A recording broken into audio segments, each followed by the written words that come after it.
Assalamualaikum warahmatullahi wabarakatuh. Selamat pagi atau siang atau sore atau malam. Ini adalah rekaman kuliah saya sesuai kewajiban institusi saya, Institut Teknologi Bandung, kepada semua dosennya untuk membuat suatu video kuliah.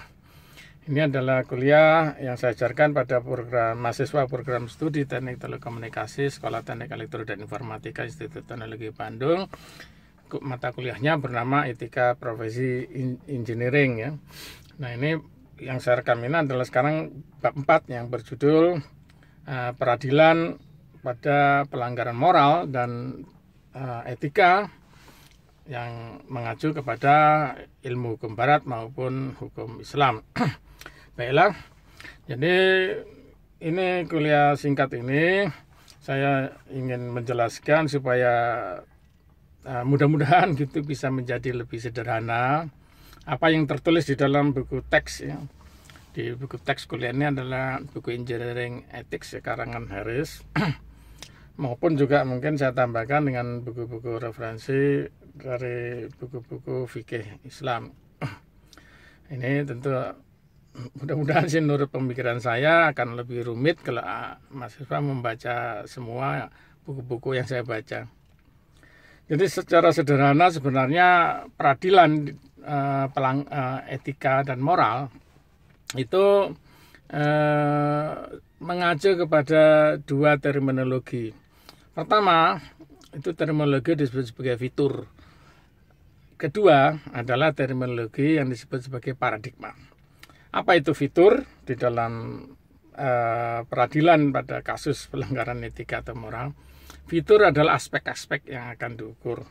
Sementara paradigma adalah ukuran seberapa besar pelanggaran dari setiap fitur pada setiap fitur tersebut. Nah, fitur pertama yang biasanya selalu diukur pada suatu kasus-kasus pelanggaran etika dan moral adalah mengenai size, the size of jadi pelanggaran ya ini ukuran dari pelanggaran. Jadi ini kalau di buku teks biasanya disebut sebagai give size, karena memang pada umumnya yang namanya pelanggaran etika itu berupa give di mana seorang pegawai di suatu kantor menerima uang dari orang-orang di luar kantornya dengan tujuan yang menguntungkan bagi si pemberi uang.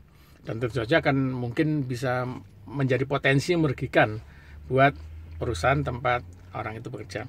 Tapi pelanggaran etika tidak semuanya itu berupa give ya. Jadi banyak, nanti kita berikan contoh-contoh. Jadi di kampus misalkan mahasiswa itu mencontek ya, ujian atau tugas ya.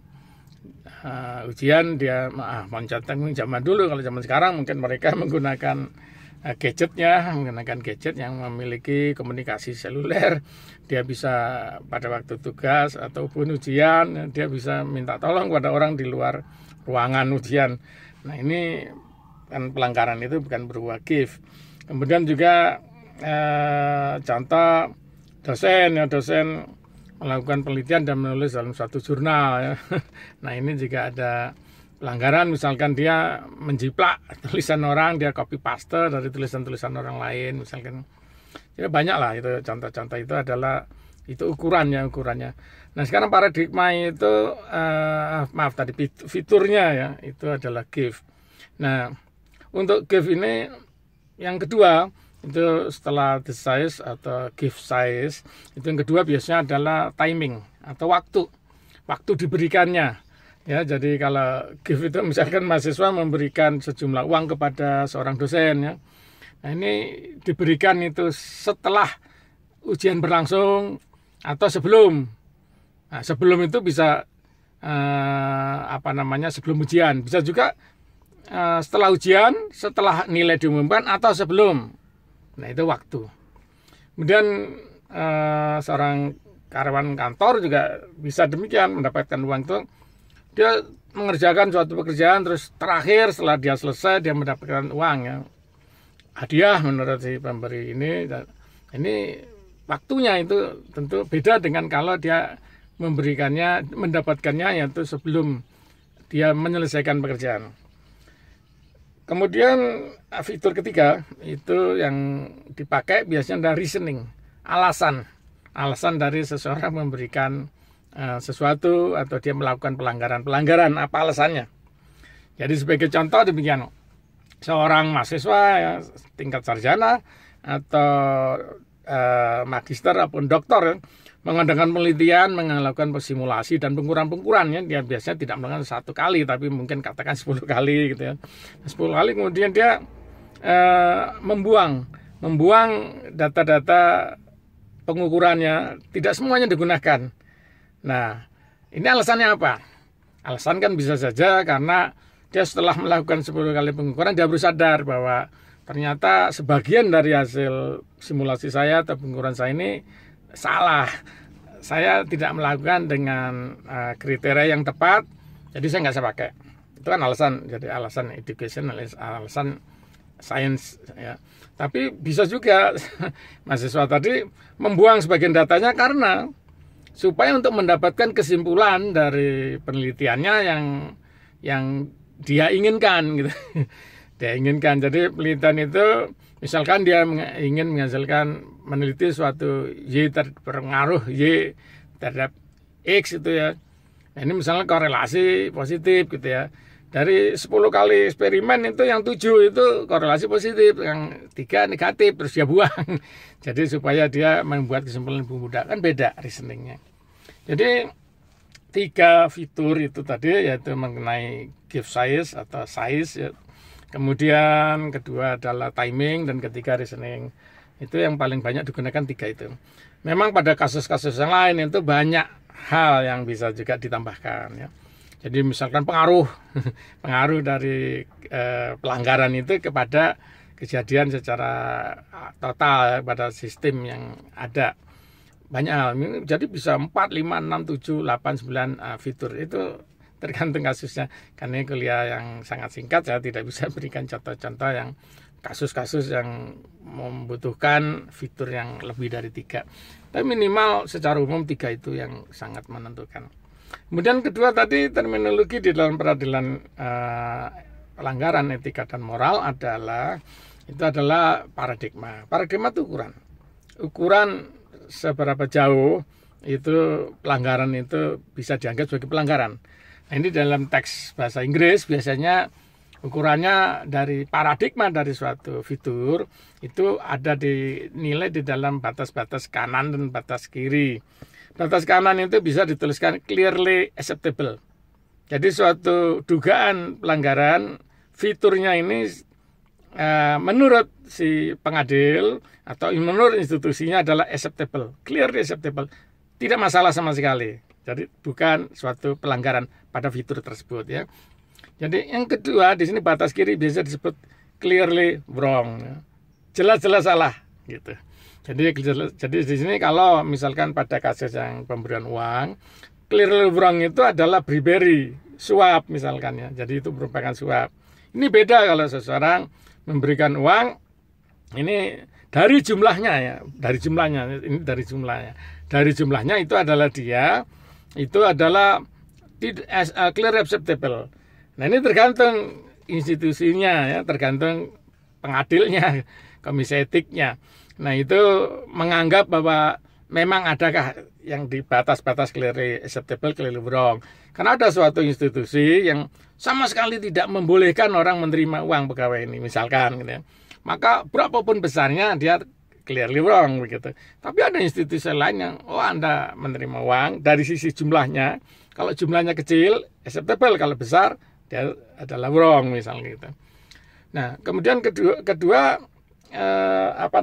nanti kita bicara soal timing dan lain-lain. Nah, ini kenapa tadi saya di dalam judul kuliah ini adalah peradilan dari pelanggaran etika dan moral menggunakan hukum Islam dan hukum Barat, itu adalah pada saat si pengadil menentukan ini clearly wrong atau clearly acceptable, itu dia menggunakan dalil-dalil yang mana, begitu, itu caranya. Jadi misal gini, tadi ada salah satu contoh adalah mahasiswa itu memberikan sejumlah uang kepada seorang dosen, misalkan. Nah ini kemudian diberikannya kapan? Diberikannya misalkan 25 tahun setelah mahasiswa lulus, misalkan gitu ya. Mahasiswa diberikan itu 25 tahun setelah lulus, di mana sang dosen sudah sangat tua, udah pensiun, ya kelihatannya dan mahasiswa ini sudah cukup mampu gitu ya. Dia melihat sang dosen ini dalam keadaan yang kekurangan ekonomi, si mahasiswa ini memberikan. Nah ini kemudian dia melihat bahwa dari size-nya, jumlahnya, kemudian dari timingnya ini, ya dari timing ini, pertama timing dan reasoningnya itu kalau dia menggunakan hukum Islam yang disebut ad-daroi. Nah ini mengenai hukum Islam dan hukum Barat ini, Anda bisa lihat di kuliah saya sebelum bab 4 ya, di bab 3 saya sudah jelaskan mengenai bahwa di dalam hukum Barat, ilmu orang Barat, itu ada universalisasi, ada utilitarian ada 3 macam ya, utilitarian, ada cost benefit approach ya, ada di dalam kemudian berikutnya ada kelompok yang disebut sebagai perfect for person ya, di situ ada the golden rule approach ya, ada macam-macam itu, silakan Anda lihat di belakang. Dan untuk hukum Islam itu selain ada ijma, qiyas, kemudian ada 7 yang lain ya, atau masuk bil al-hal, ada roi, ada macam-macam. Nah ini ada 7 ya, itu Anda lihatlah di kuliah saya sebelumnya. Nah ini dalam kasus yang tadi saya berikan, kalau orang itu menggunakan konsep bahwa ad-daroi, di mana ad-daroi itu di dalam hukum Islam itu artinya, ini usul fikih, artinya adalah memandang suatu perbuatan itu adalah sahih ya, sahih kalau dia memberikan manfaat. Dia tidak sahih kalau dia tidak memberikan manfaat. Ini tergantung tujuan akhir daripada si pemberi dari kejadian. Jadi dalam mahasiswa yang sudah lulus lama, terus kemudian dosen diberikan uang, misalnya demikian, sudah pensiun. Nah, di sini ada manfaat, misalkan dengan materi. Dia ada manfaat. Nah, mudaratnya apa? Mudaratnya nggak ada karena si dosen tidak bisa mempengaruhi lagi kepada mahasiswa ini. Nilai sudah 25 tahun yang lalu diberikan, mahasiswa sudah lulus atau mungkin nggak lulus, kita nggak tahu. Nah ini sudah tidak ada pengaruh. Jadi di situ dari konsep ad-daroi, maka ini clearly acceptable ya. Jumlah uang berapapun dia clearly acceptable, dari timingnya dia clearly acceptable, dari sini juga clearly acceptable. Jadi mudah, sederhana, jadi tiga-tiganya clearly acceptable. Nah ini ad-daroi itu adalah sangat mirip atau boleh dikatakan hampir sama dengan yang disebut the act utilitarian. Ya, the act utilitarian seperti itu. Cuman mereka menggunakan bahasa yang agak spesifik di situ ya, tapi sama maksudnya, yaitu bahwa segala sesuatu yang bisa dianggap sahih kalau itu banyak manfaat yang diberikan dari suatu tindakan dan sekecil-kecilnya kerugian yang ditimbulkan dari situ. Jadi di situ proses menentukan itulah baru dipakai. Jadi kalau langkah-langkah awal, step-stepnya itu bahwa ada fitur ya, fiturnya apa saja dalam suatu kasus itu, kemudian itu masih normal. Jadi sebenarnya kalau hukum Islam sama hukum Barat itu ya mirip-mirip sama ya. Tetapi dalam menentukan paradigma itu juga mirip-mirip.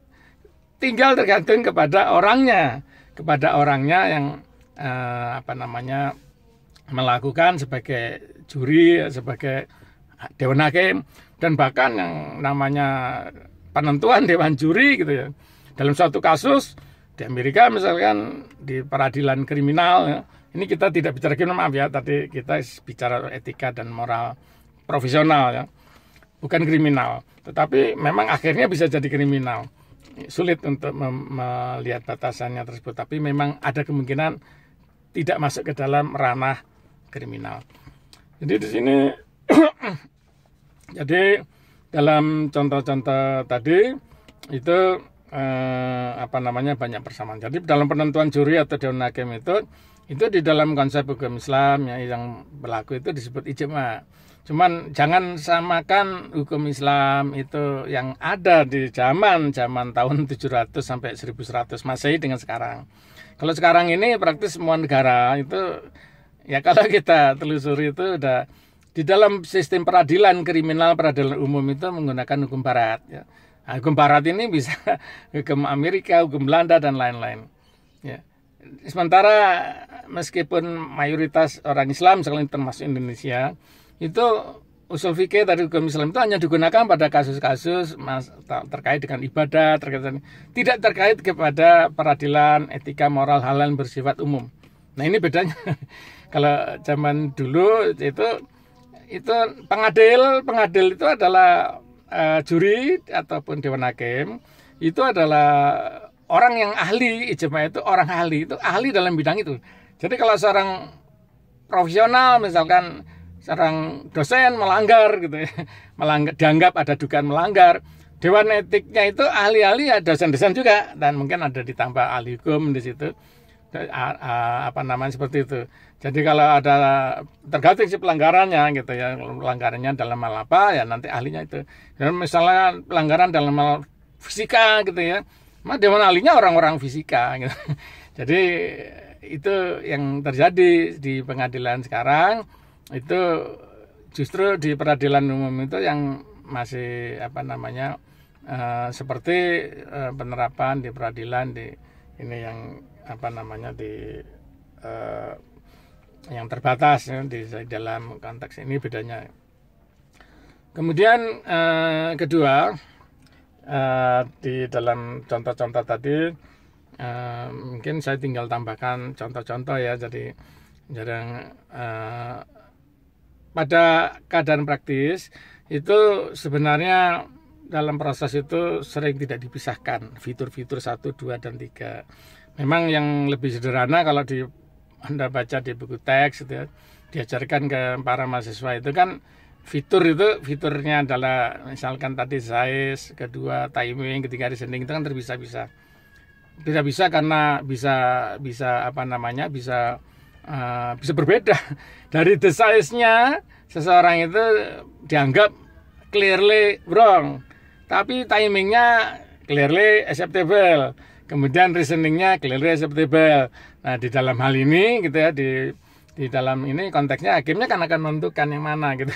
Ini karena ada dari tiga fitur, satu ini dia clearly wrong, tapi yang dua ini adalah clearly acceptable. Nah ini juri dan hakim akan memegang kepada regulasi. Regulasi itu bisa dibuat oleh regulator, bisa dibuat oleh institusinya. Ya, saya nggak tahu kalau peradilan umum itu apakah semuanya ada di regulasi ataukah sebagian itu ditetapkan oleh Mahkamah Agung mengenai penentuan teknik-teknik peradilan seperti ini ya. Jadi itu saya sendiri tidak paham persisnya ya, saya tidak terlibat di dalam menjadi hakim atau di dalam konteks itu. Jadi tapi di dalam peradilan kode etik itu seringkali itu dijadikan satu kesatuan. Ya sebagai misalnya gini, seorang dosen itu dianggap ada dugaan pelanggaran. Dugaan pelanggaran dari apa? Dari pembuatan jurnalnya. Nah, pembuatan jurnalnya ini kalau dilihat dari size-nya ya, dia dilakukan tes Turnitin. Tes Turnitin itu namanya adalah tes untuk mengetes seberapa banyak plagiat.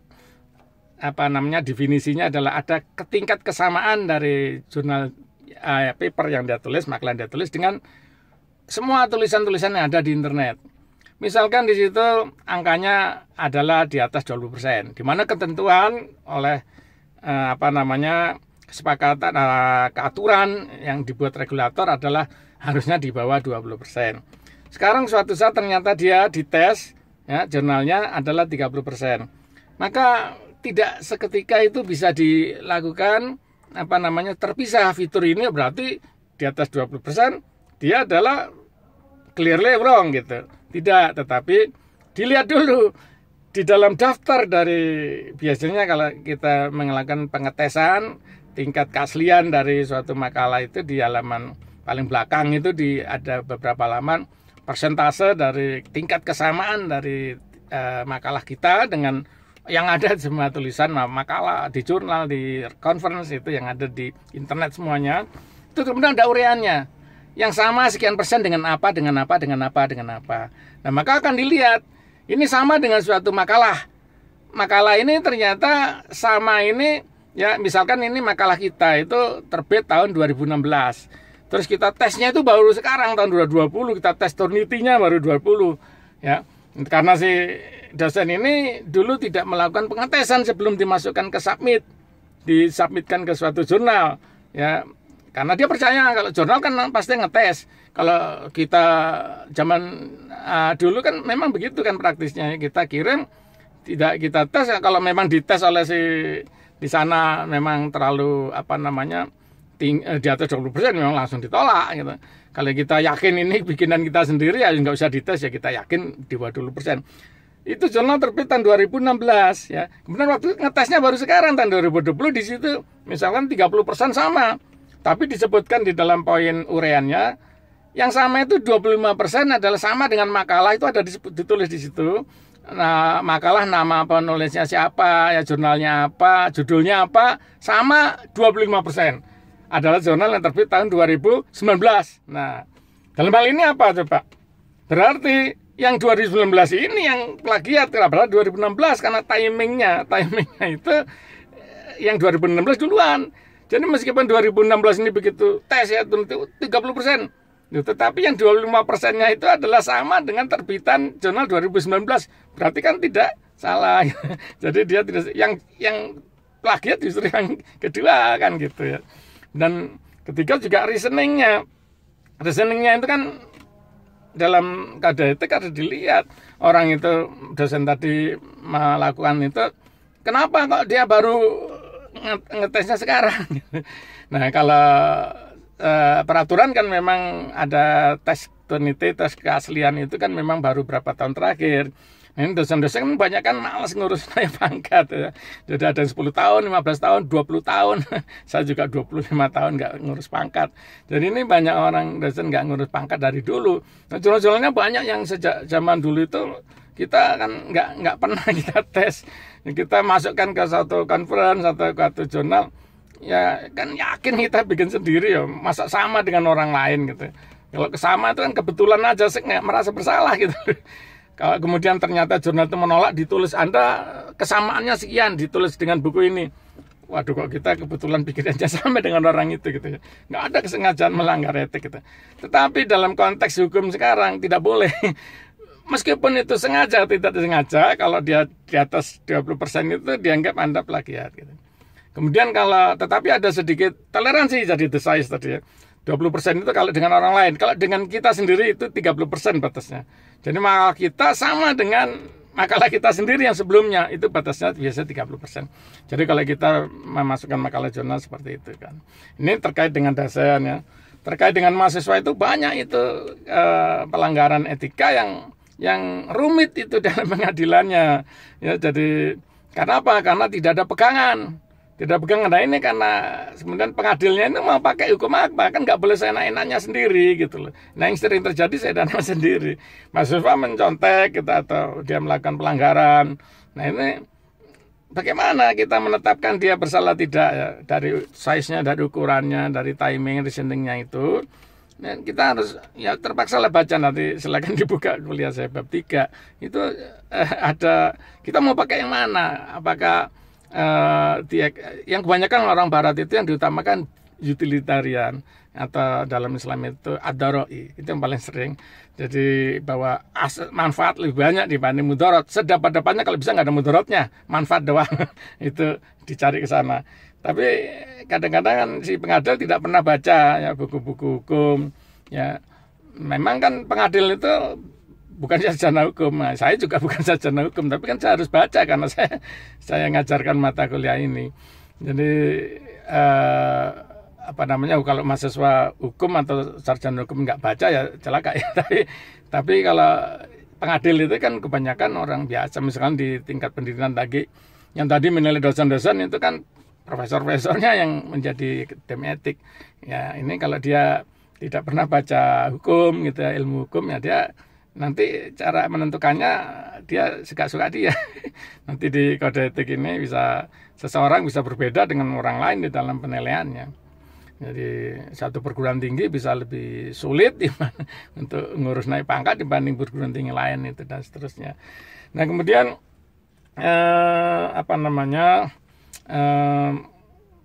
terakhir mungkin yang ingin saya sampaikan ya, jadi intinya jadi dari kuliah ini proses peradilan itu sebenarnya sederhana ya. Jadi kita harus dalam suatu kasus ya pelanggaran etika dan moral, kita lihat fitur-fiturnya, kemudian kita tentukan fiturnya untuk yang kasus ini cocoknya apa saja ya. Tidak boleh hanya satu biasanya gitu, nggak boleh hanya the size gitu ya biasa, kecuali regulasinya menentukan itu adalah ukurannya gitu. Kan masyarakat awam kan suka gitu, ada orang menerima uang gitu semua, wah tuh terima suap. Loh, di regulasinya di kantornya itu bukan suap. Misalkan gitu. Seorang wartawan bekerja di tempatnya dia kerja. Ada yang ngatur bahwa itu suap tidaknya tergantung reasoningnya. Ada yang gitu. Ada yang memang mengatur berdasarkan jumlahnya gitu. Jadi tergantung regulasi di tiap-tiap institusi. Nah, di sini problemnya adalah sebenarnya memang ini kita dalam kuliah ini kita belajar untuk mengadili diri sendiri. Mengadili diri sendiri itu penting. Jadi ya mudah-mudahan kita tidak sampai diajukan ke suatu komisi etik gitu ya. Nanti kita ya kalaupun kita diajukan kita bisa berdebat gitu.